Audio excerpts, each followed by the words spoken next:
I accidentally found a foreign black mascara in my husband's pocket. It belonged to my sister. I said not a single word. I simply added glue to it and waited. What happened next made strangers on the street call an ambulance. Good day, dear listeners. It's Diana again. I'm glad you're here with me. Please subscribe to my channel and like this video. And also let me know in the comments which city you're listening from.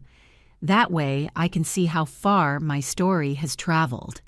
I used to think I had the kind of life people envied. A house in suburban Connecticut with a wraparound porch, a husband who remembered my coffee order, a sister who called every Sunday. My name is Claire Hendricks. Or it was, before everything fell apart and rebuilt itself into something I barely recognize, something stronger. But I'm getting ahead of myself. Marcus and I had been married for 9 years when the cracks started showing. Looking back now, I can see them clearly. Hairline fractures in the foundation that I chose, again and again, not to examine too closely. A wife always knows, they say. And I think that's true. I just didn't want to. It started with small things. Marcus began going to the gym more. Not unusual for a man who'd always been health conscious.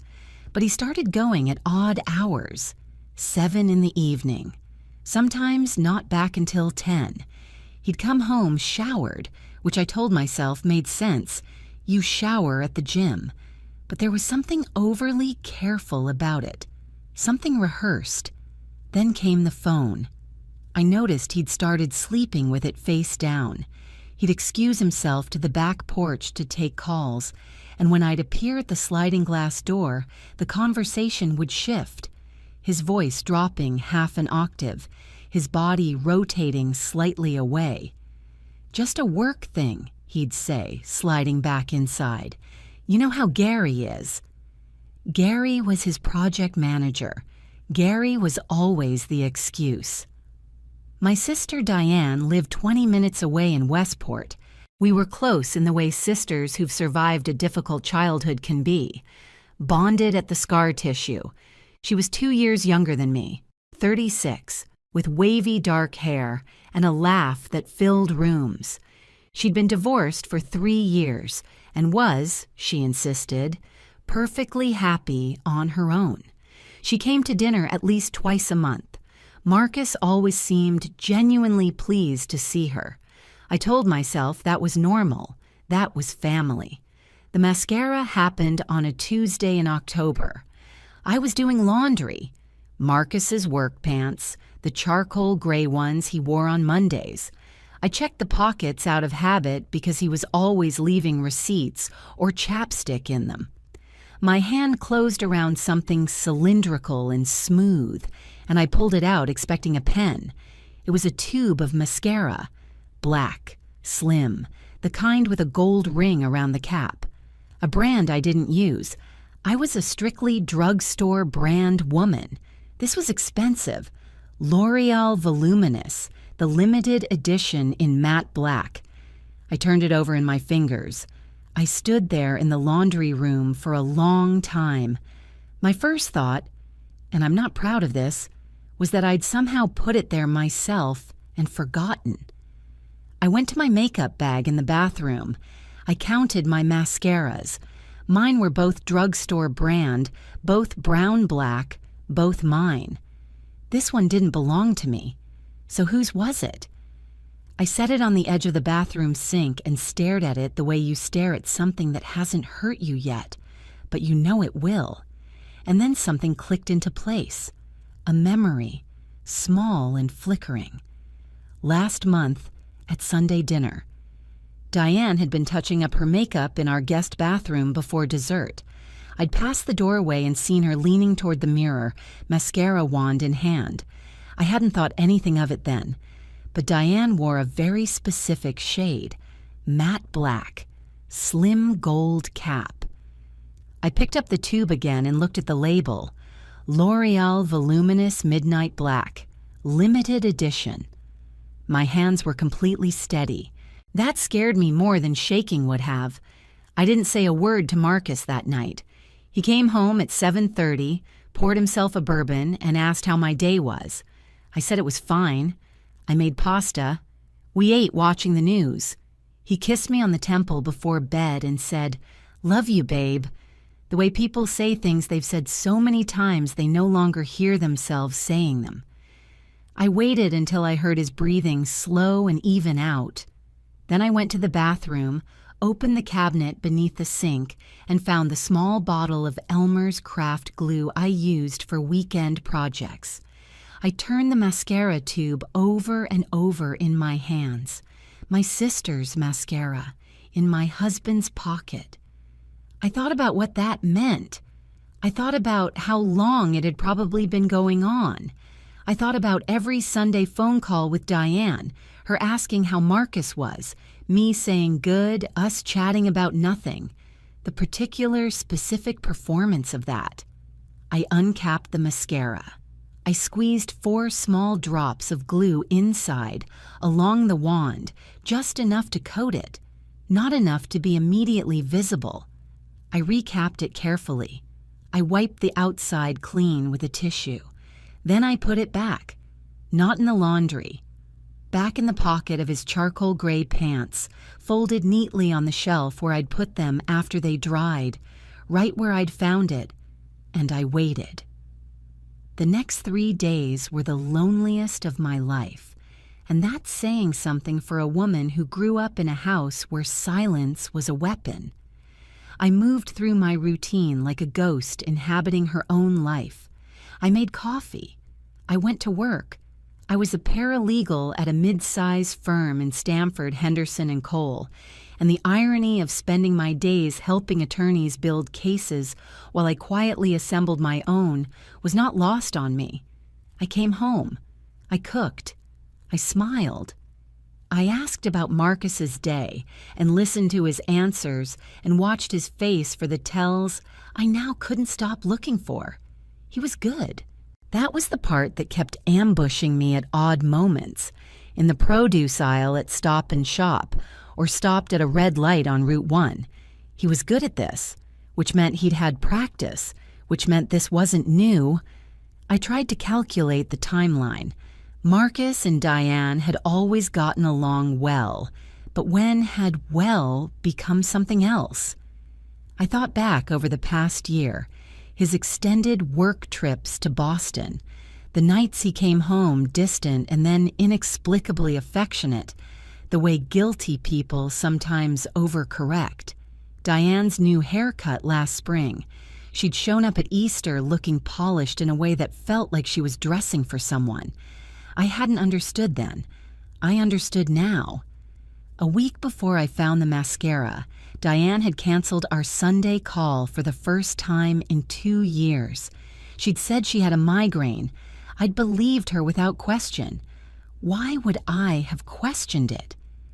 I sat with all of this in the evenings, after Marcus fell asleep, at the kitchen table with a cup of tea gone cold and a legal pad in front of me. I wrote down what I knew, what I suspected, what I could prove, and what I couldn't. I drew lines between facts, the way I'd watched attorneys build timelines for cases. I was good at this. It was what I did, what I knew for certain. The mascara was Diane's. It had been in Marcus's pocket. He had not mentioned finding it. He had not mentioned anything. What I didn't know, how long, how serious, whether this was infatuation or love, whether Diane felt guilty or justified, whether Marcus planned to leave me or whether he intended to keep both lives running in parallel indefinitely. The fear was real and physical, a cold pressure behind the sternum that made it hard to take a full breath.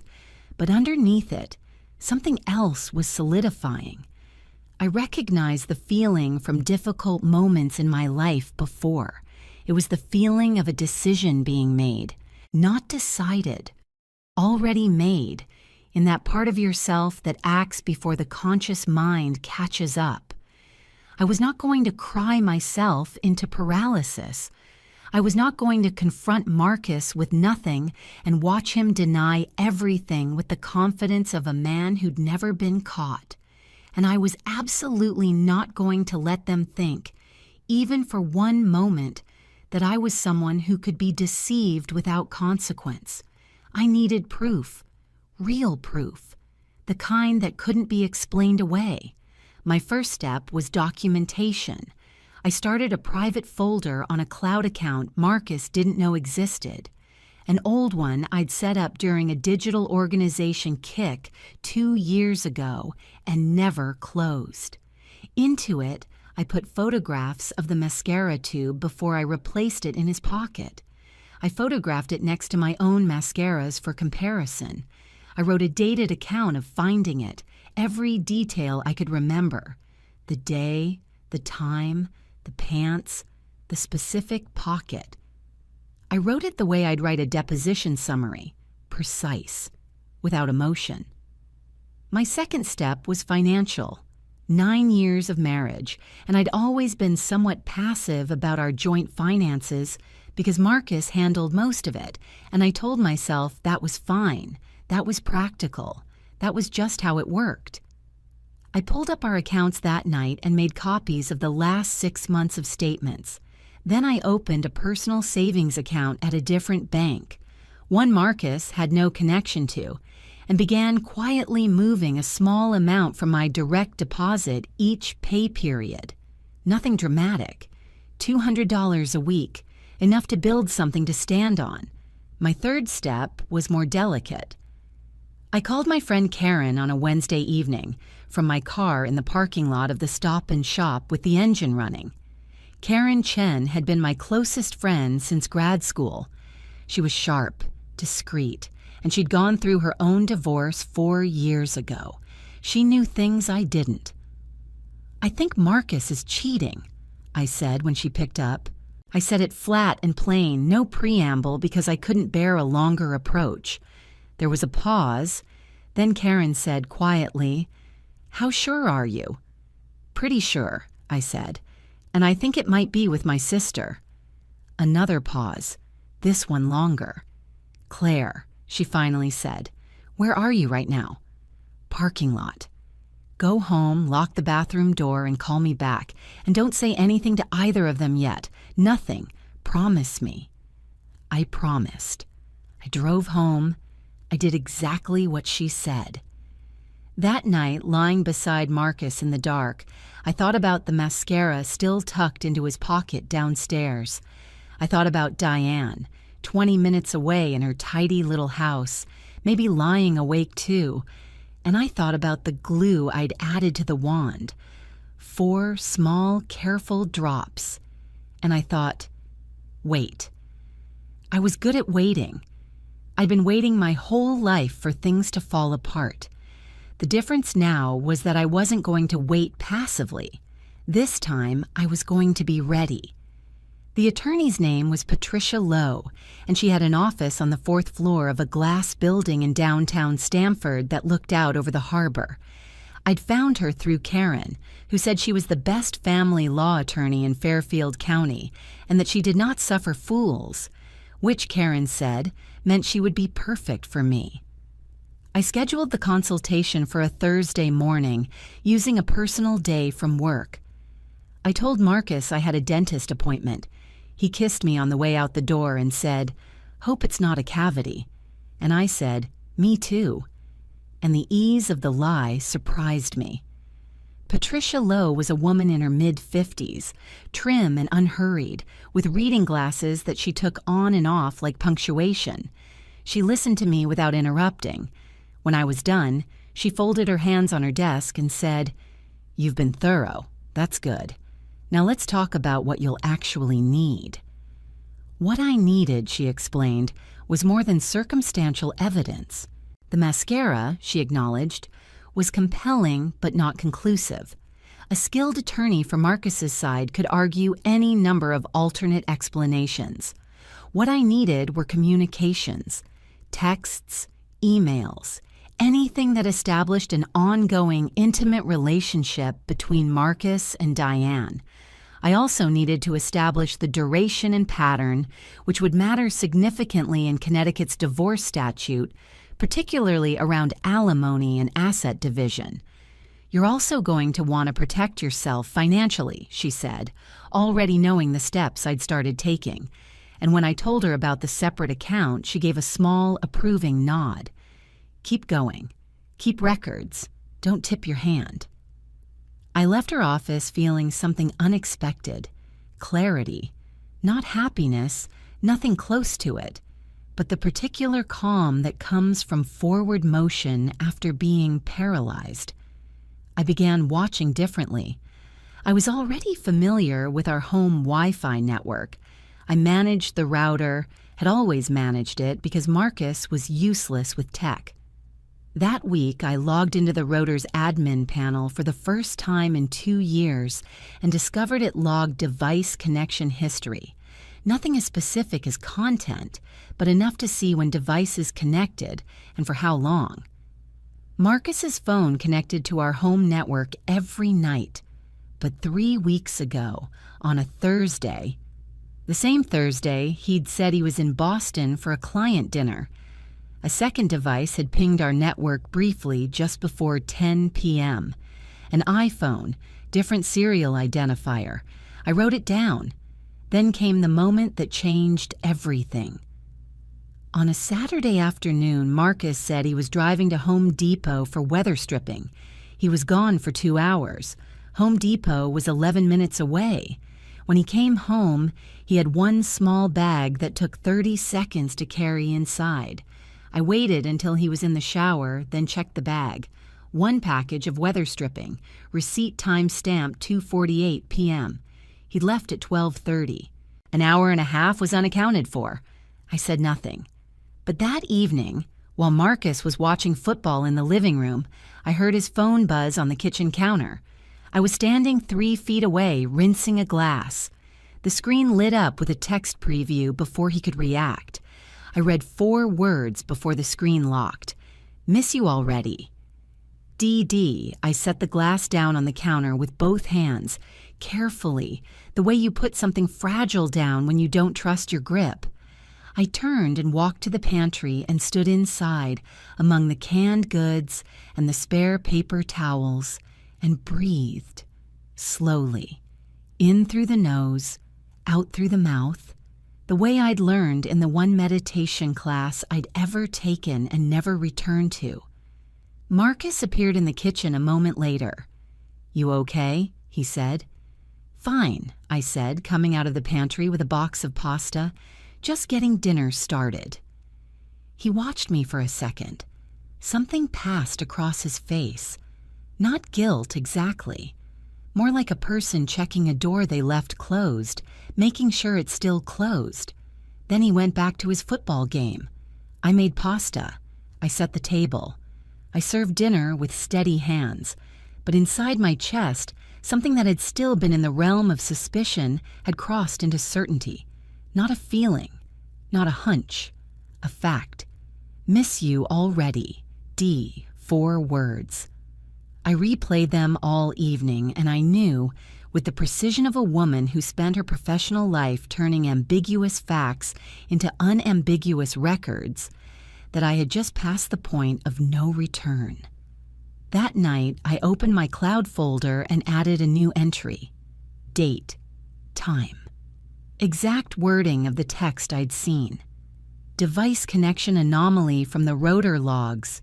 The Home Depot receipt gap. I read it back to myself like a brief. Then I called Patricia Lowe and left a message asking for a follow-up appointment at her earliest convenience. Across town, I imagined Diane lying in her bed, phone in hand, smiling at her screen. I wondered if she'd thought about me at all. I wondered if she'd told herself some version of a story that made this okay. That Marcus was unhappy, that I was cold, that love was love, and what could anyone do? People tell themselves all kinds of things. I thought about the mascara tube. I thought about whether it had been used yet. I thought, not yet, but soon. The mascara was used on a Friday. I found out because Marcus was not home when it happened. He'd told me he had a late meeting downtown. A client from New York, dinner at Basso, could be late. I'd said fine, I'd grab something from the fridge. And I had. I'd eaten leftover soup at the kitchen counter, alone, and thought about Diane getting ready somewhere. Her bathroom mirror, the lights above it, reaching for the tube. I didn't think about the glue drop deliberately. There was no moment of anticipation, no dramatic mental countdown. I'd placed it and let it go, the way you plant something in the ground and then try not to keep digging it up to check. I heard about it from my mother. My mother, Sandra, called me on Saturday morning while I was watering the back garden. "Did you hear about Diane?" she said before I could even say hello properly. My chest went tight. "What happened?" "She's all right. Don't panic, but she had some kind of allergic reaction around her eyes last night. One of her neighbors called 911 because they saw her come out of her building in distress. Her eyes were swollen nearly shut and she was in a lot of pain. They took her in for observation. She's home now, but she looks terrible apparently. Says she must have gotten a bad batch of mascara." I stood in the garden, hose in hand, and said, "Oh my God, is she okay?" She says yes. She's embarrassed more than anything, you know, Diane. Mom paused. She mentioned she might have borrowed someone's mascara recently. "Do you know anything about that?" "No," I said. "No idea." After I hung up, I stood still for a long time, water pooling around the base of the rosemary bush because I'd forgotten to move the hose. Here is what I felt: a complicated, uncomfortable mixture of satisfaction and horror. Not pride. I want to be clear about that. What I'd done was petty and risky, and I knew it. Craft glue near the eyes was not something to be cavalier about. I'd researched it beforehand. Non-toxic, water-soluble, used in costume makeup, no lasting damage. But still. What it confirmed, though, was everything. Marcus came home that Saturday at noon looking like a man who'd barely slept. He was distracted, checking his phone constantly. When my mother called him to relay the Diane news, I watched his face carefully. His jaw tightened. He recovered quickly and said, "God, that's awful," in the right tone. But he didn't meet my eyes. He knew exactly whose mascara it was. The following Tuesday, my appointment with Patricia was productive. I brought everything: the printed router logs, my written account of the text message, the timeline of behavioral changes, the financial records I'd been compiling. She reviewed them, made copies, and said we were building a solid foundation. "File date?" I asked. "Not yet," she said, "but soon. I want a few more concrete communications if we can get them." 3 days later, Marcus called me in the middle of the afternoon. I was at my desk at Henderson and Cole. His voice, when I picked up, was the careful voice of a man choosing his words. "I need to talk to you about something," he said, "when you get home." I said fine. I hung up, and I called Patricia immediately afterward. That evening, I came home to find Marcus sitting in the living room, not the kitchen, the living room, which meant something formal, something staged, and beside him on the couch, to my absolute shock, was Diane. She looked pale. The skin around her eyes was still slightly pink and swollen at the edges. She was dressed carefully, like someone who needed to appear composed. "We need to talk to you," Marcus said. I sat down in the armchair across from them. I folded my hands in my lap. "Okay," I said. What followed was 20 minutes of the most carefully worded, jointly rehearsed conversation I'd ever sat through. They didn't confess to the affair, not in plain language.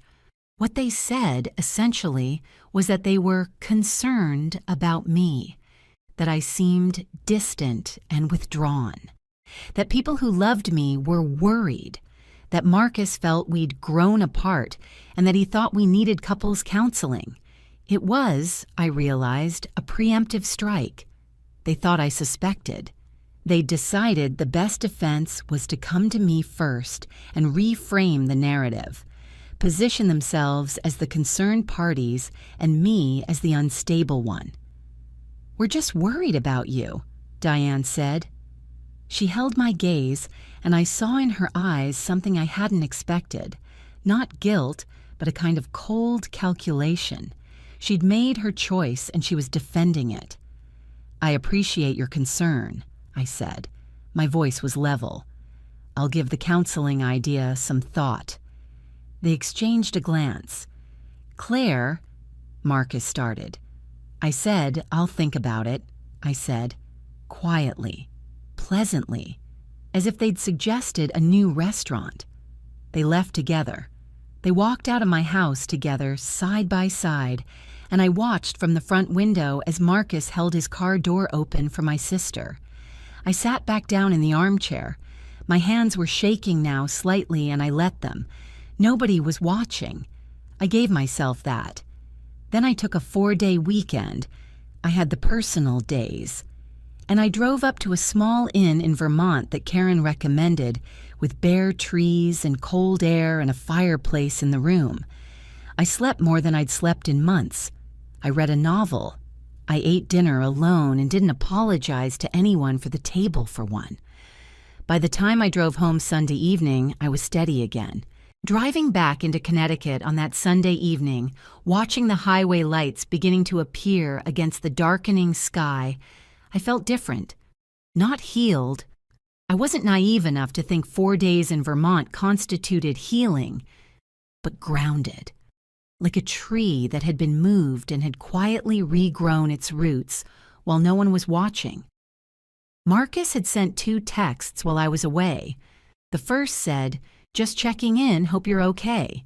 The second, sent Saturday evening, said, "We should talk when you're back." Both were in the considerate, slightly overly careful register of a man who was not sure how much I knew and was managing his exposure. I had responded to neither. Diane had not texted at all. That told me something. When I walked in the door Sunday night, Marcus was in the kitchen. He'd made dinner, salmon, my favorite, and set the table with the good napkins. The scene was almost touchingly transparent. I recognized it for what it was, the second phase of their strategy. Having tried the concerned approach, he was now attempting the domestic one. Comfort, normalcy, see how good we are together? I sat down. I ate the salmon. I was perfectly pleasant. I complimented the seasoning because it was actually well done, and there was no point in being churlish about salmon. When Marcus touched my hand across the table and said, "I miss you, Claire," I looked at him steadily and said, "I've been tired. Work has been a lot." He searched my face. I gave him nothing. After dinner, I washed the dishes while he watched television, and I thought about what Patricia had said at our second meeting. "The calmer you are, the more power you hold." She'd meant it legally. A composed petitioner presents better than a distressed one, but I'd found it true in every dimension. Calm was armor. Calm was also, I was discovering, a kind of punishment. Marcus didn't know what to do with a wife who refused to crack. He'd have preferred tears, accusations, something to respond to deny, to manage. A fight has a shape. You can navigate a fight. What I was giving him was a surface with no handholds. 3 days after I came back, Diane called. I let it ring. Then I listened to the voicemail she left. Her voice was slightly too bright, too casual, the vocal equivalent of someone saying, "totally normal," while visibly sweating. She said she was just checking in, that she hoped we could grab coffee soon, that she'd been thinking about me. I saved the voicemail to a folder on my phone and did not call back. Instead, I had coffee with Karen. We met on a Thursday morning at a small cafe in Westport. Not my usual neighborhood. far enough from anyone who might know Marcus or Diane, and I told Karen everything. Not the mascara detail. I kept that to myself for my own reasons because I wasn't sure how Karen would read it. But I told her about the attorney, the financial steps, the text I'd seen on Marcus's phone, the joint confrontation in my living room. Karen was quiet through all of it. She stirred her coffee and listened with the focused attention of a woman who knew what it was to reconstruct yourself from wreckage. "What do you want?" she said when I was done. "Not what you think you should want. What do you actually want?" "Out," I said. It came out with no hesitation. She nodded. "Then let's make sure you get out intact." Karen, it turned out, had maintained more useful contacts from her own divorce than I'd realized. She connected me with a forensic accountant named Robert Fitch, who specialized in marital asset cases and had a particular skill for finding money that someone had quietly moved.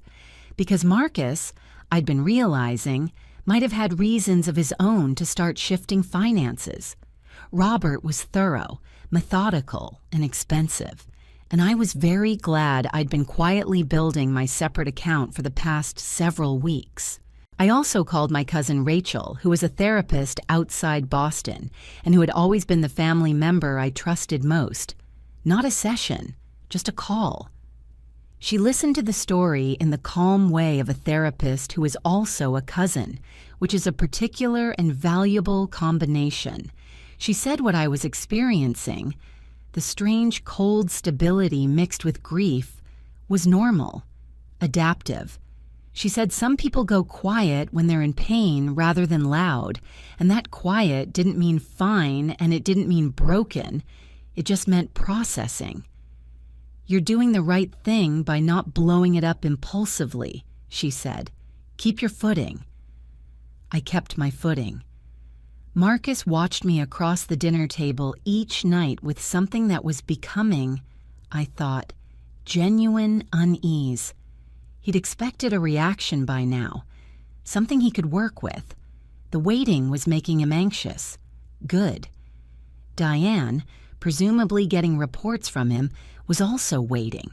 I could feel it, the way you can sometimes feel weather before it arrives. Let them wait. I had a plan, a lawyer, a financial investigator, a best friend, and a therapist cousin. They had a secret that was already developing its own hairline fractures. They came on a Saturday morning in November, when the trees were bare and the sky the color of old pewter. I saw Marcus's car pull into the driveway, and then, a minute later, Diane's white Camry pulling in behind it. They'd driven separately, which struck me as a small, telling choice, a hedge against the optics of arriving together, as if separate cars erased what they were. I watched from the kitchen window, still in my robe, coffee in hand. I didn't move to open the door. I waited until the bell rang twice before I went. Marcus looked tired.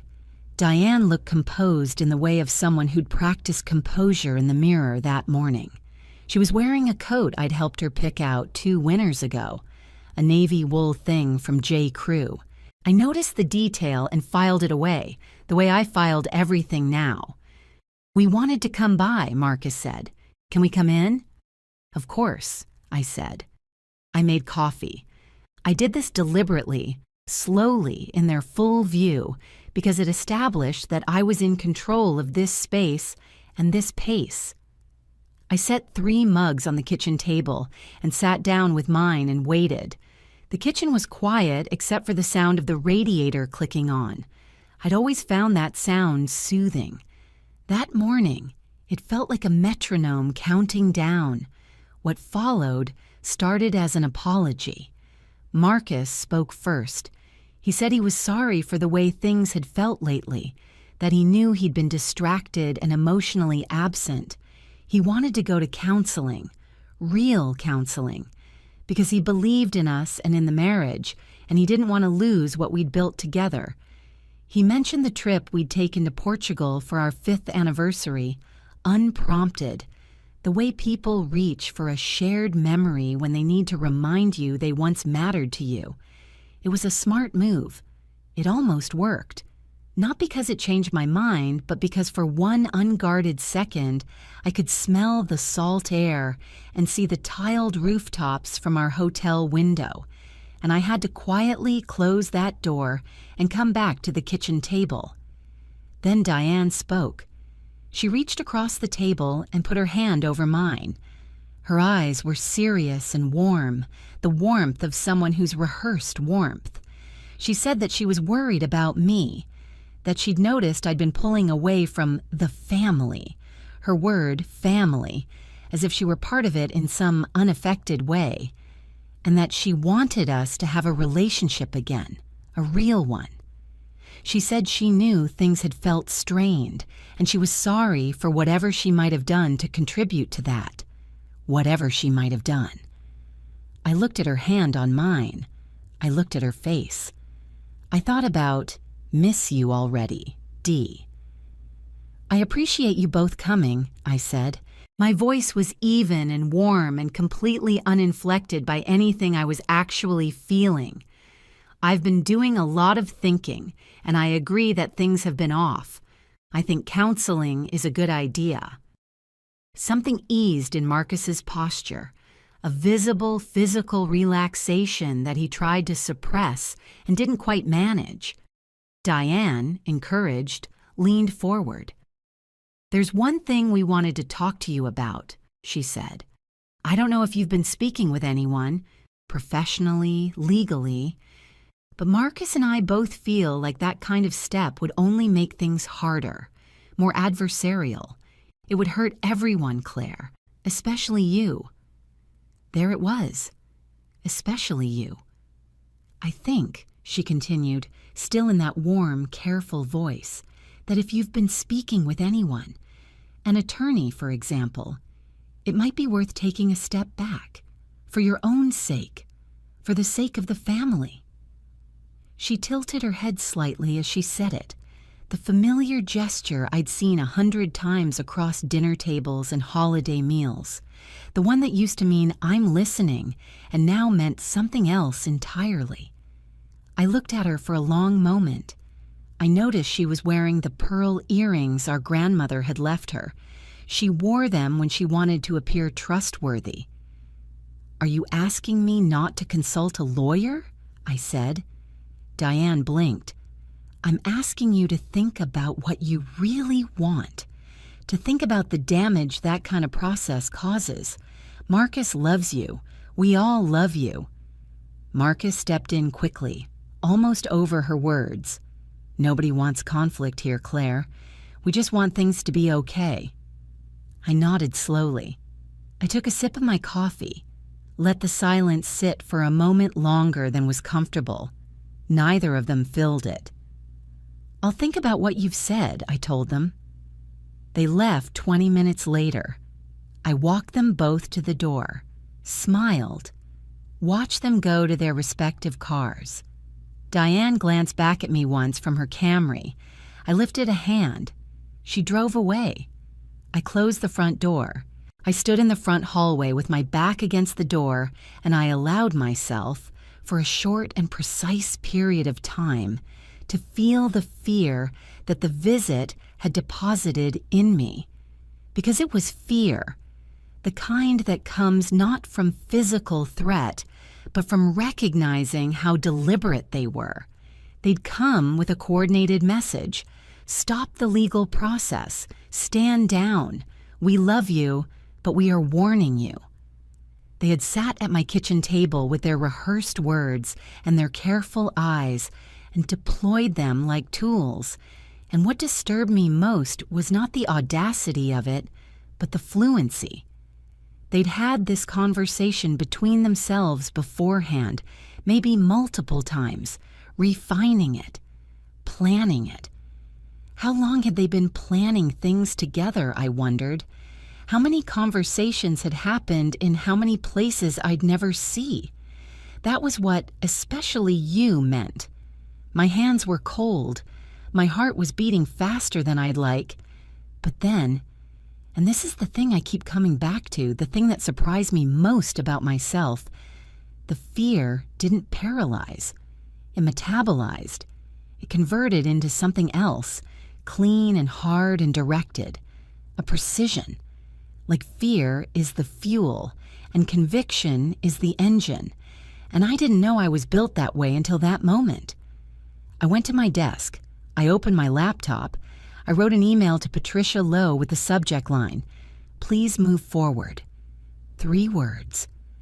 I pressed send and felt something settle, deep and solid in my chest, like a bone snapping into its correct position after a long time being wrong. Patricia filed in December. I knew the papers were served on a Wednesday because Marcus called me from his office. I was, by careful design, at Karen's house that afternoon, and his voice had that particular quality of someone who has been hit and hasn't fully registered the blow yet. Not angry, not even accusatory, just a strange, hushed, almost lost quality. "You filed," he said. "Yes," I said. A silence. Then, "Claire." "My attorney will be in touch," I said with genuine kindness, because I was not cruel, and this was not cruelty. It was just the necessary motion of a door closing. Then I ended the call, set the phone face down on Karen's kitchen counter, and accepted the glass of wine she was already handing me. I sat at her kitchen table and looked at the familiar view of her backyard, the bare oak she'd always meant to have trimmed, the bird feeder she refilled every week, and felt the strange double sensation of everything changing while ordinary things stayed exactly themselves. What I had not expected, and Patricia had and had prepared me for, was the speed with which Diane escalated. She arrived at my house the following Saturday, not with Marcus this time, alone, which meant this was personal rather than strategic. Her eyes were bright, and there were 2 pink spots high on her cheeks. She was furious, and Diane had never been good at containing fury. She'd been hiding it under performance, but the performance was wearing thin. She came inside when I opened the door. I did not invite her to sit. "You're going to destroy this family," she said before she'd taken her coat off. "Do you understand that? What you're doing is going to blow everything up, and for what? You weren't happy, Claire. Everyone could see that. You and Marcus have been roommates for years." Had everyone seen that? Had Diane been watching my marriage for weakness, noting its fault lines, cataloging its softest points? The thought came and went. I didn't let it take root. Not now. "Diane," I said. "No, I'm not done." "Diane."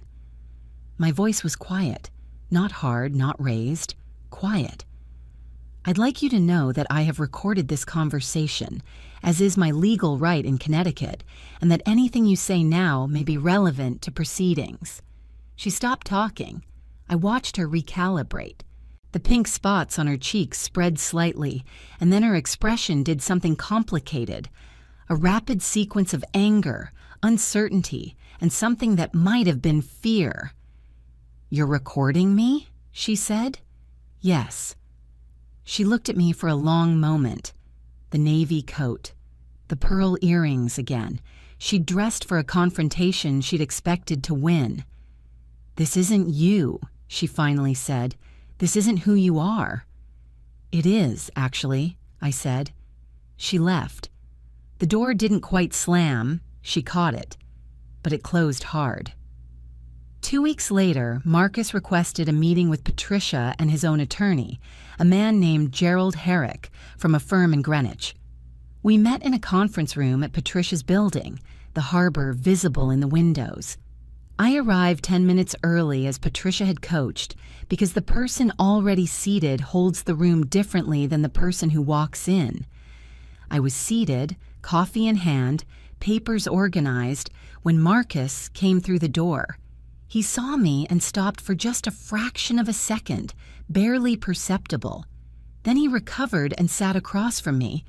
The first time we'd been in the same room formally since the filing, and he looked like someone who'd been sleeping poorly, which he probably had. Gerald Herrick was silver-haired and smooth, and sat with the unruffled authority of a man who billed $500 an hour and knew it. What Herrick proposed was a negotiated separation with shared access to assets and a private arrangement. No public disclosure of specific details. It was a generous offer in some ways. It was also an offer designed to protect Marcus. Limited discovery, limited exposure, nothing on the record about the affair or with whom. I looked across the table at Marcus. He met my eyes for the first time in months. There was something there. Not guilt, exactly. More like grief. Real grief. Maybe he'd loved me, in whatever diluted form love takes when you're also betraying someone.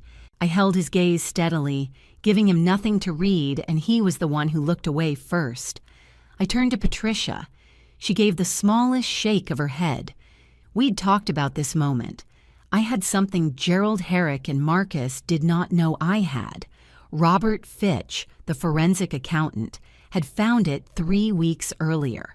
A series of transfers from our joint investment account to a brokerage account in Marcus's name alone, beginning 14 months ago. A total of $62,000, moved in amounts calculated to stay just under reporting thresholds.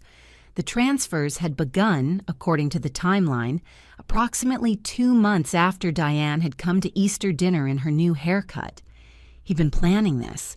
He'd started preparing a financial exit before I'd found the mascara, before I'd found anything. While I was making dinner and doing laundry and asking about his day, he'd been building a separate future, brick by quiet brick. The thought didn't devastate me the way it might have a few months earlier. It clarified. Every doubt I'd had about the path I'd chosen dissolved in the clean acid of that fact. I let Herrick finish his proposal. I let the room sit in silence for a moment. Then I opened the folder in front of me and slid 3 printed pages across the conference table. Marcus looked at the pages. His face changed. It went through several expressions in a few seconds. Comprehension, then something close to panic, then a strange stillness that was worse than either. Gerald Herrick picked up the pages, read them, and said nothing for a moment. A long enough moment that it had its own weight. "Mr. Hendricks," he said finally in a quieter voice, "I'd like a moment with my client." Patricia and I stood, gathered our things, and walked out into the hallway. Through the glass wall, I could see Herrick talking to Marcus in a low, rapid voice. Marcus had his hands flat on the table. He was looking at the printed pages. He looked, for the first time since I'd known him, genuinely small. Patricia said in the hall, almost under her breath, "Well done." I watched Marcus through the glass. I felt, and I want to describe this carefully because it matters, I felt the absence of triumph. What I felt was clarification, like a room you've been moving through in the dark, and someone finally turns on a light, and you can see the furniture you've been knocking into for years. I said, "What happens now?" "Now," Patricia said, "he takes the real deal, or we go to trial and the judge sees those transfers." He took the deal.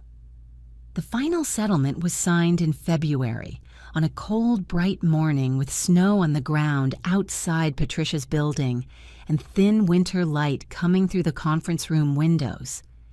It took Herrick's office and Patricia's office 11 weeks of back and forth to reach it. And there were moments, one in particular in mid-January, when Marcus's team made a last attempt to reclassify the investment account transfers as joint planning, when I felt the familiar cold tightness in my chest return. Patricia had called me that evening, and I'd sat on the kitchen floor with my back against the cabinet, which was not dignified but was honest, and listened to her explain why the argument wouldn't hold. She was right. It didn't hold. But the attempt told me something about the kind of person Marcus had decided to become in his own defense, someone willing to rewrite the facts until they suited him. I filed that away too. It helped, but Patricia held, and Robert Fitch held, and I held. What I received in the settlement? The house. Our house. The one with the wraparound porch, which I had chosen and which I'd spent 9 years filling with furniture and plants, and the particular domestic labor that turns a structure into a home. Full equity, no buyout period. I received my share of all marital assets accumulated during the marriage, plus damages from the undisclosed transfers, because Connecticut courts do not look kindly on one spouse unilaterally moving marital funds, and Gerald Herrick knew better than to take that to a judge. I received a fair alimony arrangement, appropriate to the income gap between us, for a period of 5 years. What Marcus received, his personal accounts, his car, his clothes, and the particular consequences of having been caught with $62,000 he'd tried to hide. He received the bill from Gerald Herrick, which reportedly took up 2 full pages. He received the distinction, now on legal record, of having been the spouse whose financial misconduct had necessitated an enhanced settlement. He would carry that paperwork wherever his next chapter took him. What I did not receive was drama.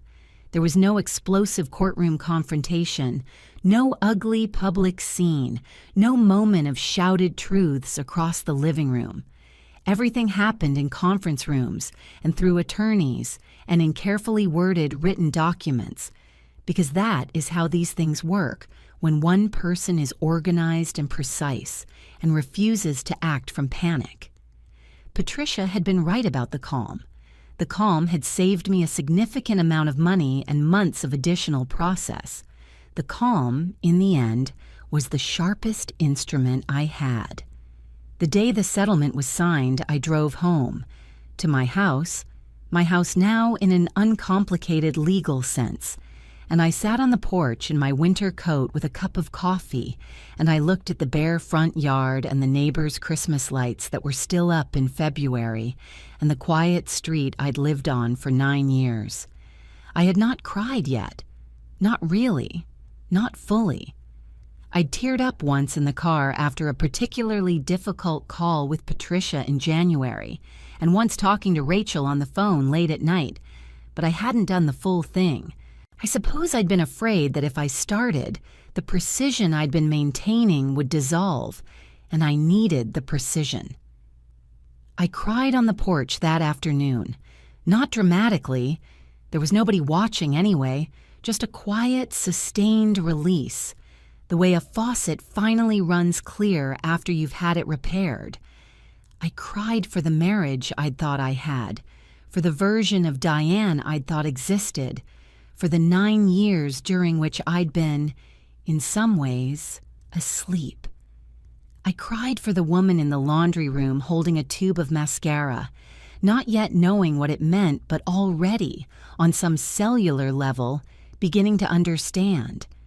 I cried until I didn't need to anymore, and then I wiped my face with the sleeve of my coat and went inside. I made soup. There was one more thing. Diane had retained her own attorney in January, anticipating that I might pursue a civil claim against her for damages related to the affair, which, under Connecticut-specific circumstances, carried some legal weight. Patricia had advised me on this. I decided, ultimately, not to pursue it, not because Diane deserved my mercy, but because additional litigation meant additional proximity to both of them. Additional months of my mental and emotional life consumed by their choices, and I decided that my time and my attention were worth more than whatever a civil judgment against my sister would yield. I was done spending my resources on them. I had spent enough. I wanted my energy back, all of it, for my own use. I wrote Diane a letter instead, not angry, not sentimental, Matter of fact. I told her that I would not be pursuing a civil claim. I told her that I considered our relationship as sisters to be finished, not in rage, but in simple recognition of what was true. I told her that I wished her, sincerely, a life in which she made choices she could be proud of. I signed it with my full name. I never heard back from her. Marcus moved into a rental in Norwalk. Whatever he and Diane did next was no longer my concern. I repainted the front room in February while the settlement paperwork was being finalized, a deep terracotta color that I'd loved for years and that Marcus had always said was too much. Standing on the stepladder with the roller in my hand and the color spreading across the wall in long, even strokes, I thought about how many times I'd deferred to his taste, his comfort, his idea of what a room should look like. Not anymore. The color was warm and vivid and entirely mine, and it was, I decided, exactly right. I stepped back to look at the wall. I felt something I hadn't felt in a long time, maybe years. I felt like myself. Spring came early that year, or maybe I just noticed it more. I signed up for a container garden workshop at the community center in March, which is how I met Sylvie. 62, with the best laugh I'd ever heard. She became my Saturday morning standing coffee appointment and the person I called when something happened that I needed to tell someone immediately. Friendship, I had forgotten, could happen that quickly when you weren't spending all your energy holding something broken together. At Henderson & Cole, I applied for a promotion I'd been avoiding for 2 years because Marcus had always discouraged me from taking on too much stress. I got it in April. I ordered the expensive salmon at the celebration lunch and didn't apologize for it. Rachel came down from Boston in May. On the last evening, she said, "You seem lighter." I wasn't less. I felt more, actually. But the weight that was gone was the particular weight of protecting myself from someone I was supposed to be safe with. In late May, I started seeing someone. David, a structural engineer, quiet humor, a rescue dog named Baxter. We took things slowly. It was gentle and real. As for Marcus and Diane, their relationship didn't survive the divorce process. Whatever they'd had, fueled by secrecy, struggled under ordinary light. By April, they weren't speaking. Marcus had downsized twice. Diane had lost me, lost Marcus, and lost standing with my mother, who maintained a careful, cool distance. She'd begun therapy. Good. I meant that without cruelty. On a Saturday in June, I sat on the porch with coffee and Baxter asleep at my feet, twitching at whatever dogs chase in their dreams. I thought briefly about the mascara. Petty. Risky. But also the first autonomous thing I'd done in years. The action that snapped me out of passivity and launched everything that followed. I set down my coffee. The garden was coming in. I was more than okay. If this story stayed with you, I'd love to hear your thoughts in the comments. And if you'd like to hear more stories like this one, please subscribe. There are more of us out here than you'd think. Thank you for listening.